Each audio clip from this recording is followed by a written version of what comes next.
ہمارے سپہ سالار نے صبح فجر کی نماز ادا کر کے اپنا سر سجدے میں جھکا کے آپریشن بنیان و مرصوص کا جب آغاز کیا، اس وقت ہم سب آرام سے سو رہے تھے.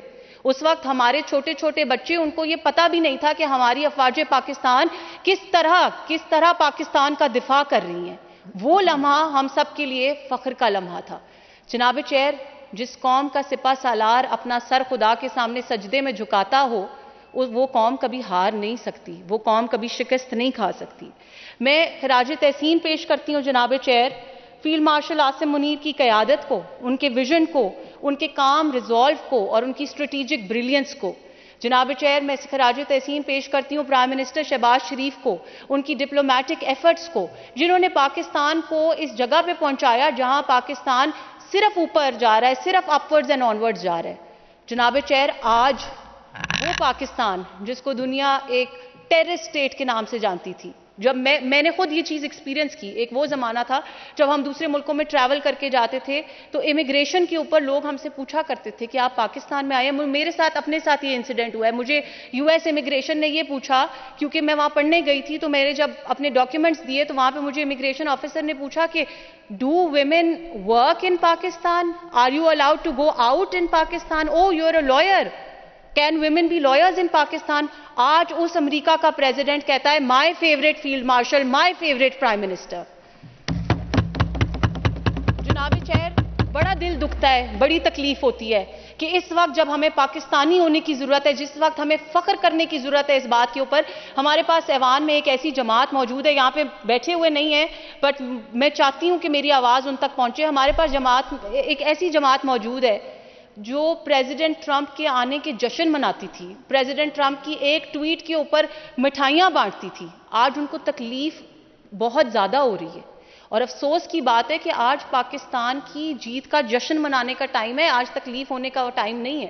اور جناب چیئر، میں ایک اور بڑی امپورٹنٹ بات کی طرف آپ کی توجہ دلانا چاہوں گی. یہ وہ پاکستان ہے جس کو لوگ ایکسیپٹ نہیں کرتے تھے دنیا میں، سمجھتے تھے کوئی دقیانوسی سا ملک ہے دنیا کے کسی کونے میں. آج اس پاکستان کی طرف پوری عالمی دنیا کی نظر ہے. عالمی دنیا کہہ رہی ہے آپ ہماری ثالثی کریں، آپ ہماری دوستی کرائیں، جنگ بندی کرائیں، کیونکہ دنیا نے یہ دیکھ لیا ہے کہ Pakistan is not a defensive nation, Pakistan is a ڈیسائسو nation. جناب چیئر، اٹ از انفارچونیٹ کہ ہم اپنے دشمن کو آج تک ہم اپنے دشمن کو جو پیغام دیتے آئے کہ ہم امن کے سپاہی ہیں، ہم امن چاہتے ہیں، انہوں نے یہ نہیں سنا، انہوں نے یہ نہیں مانا. اور جب انہوں نے نہیں مانا تو ہم نے ان کو بتا دیا. اور آج ہمارا دشمن انڈیا پوری دنیا میں آئسولیٹ ہو چکا ہے. جہاں پہ پاکستان ایران اور امریکہ کی جنگ بندی کرا رہا ہے، جہاں پہ پاکستان مڈل ایسٹ کے اندر سب سے امپورٹنٹ اسٹریٹجک پلیئر بن چکا ہے، اس وقت انڈیا پوری دنیا میں آئسولیٹ ہو چکا ہے. And mind you, this is not by accident. جناب چیئر، یہ وہ ریئل ون پیج ہے جو پاکستان کی سیاسی قیادت اور عسکری قیادت کے بیچ میں ہونا چاہیے تھا. یہ وہ ریئل ون پیج ہے جس کو ہم نے سامنے رکھتے ہوئے پوری دنیا کو دکھایا کہ جب عسکری اور سیاسی قیادت ایک پیج پہ ہو کے، جب اپنے سیاسی اختلافات کو بھول کے، جب تو تڑاک کی سیاست کو ختم کر کے پاکستان کی بات کرتی ہیں، جب سندھی، بلوچ، پنجابی اور پختون کو چھوڑ کے پاکستانی بن کے سوچتے ہیں، تو نتیجہ ایسا ہوتا ہے. جی بہت شکریہ. جناب چیئر، میں اپنی بات کا اختتام اس بات سے کرنا چاہوں گی کہ اگر ہم سب پاکستانی ہو کے سوچنے لگ جائیں، میں ایک چھوٹی سی بات کہوں گی.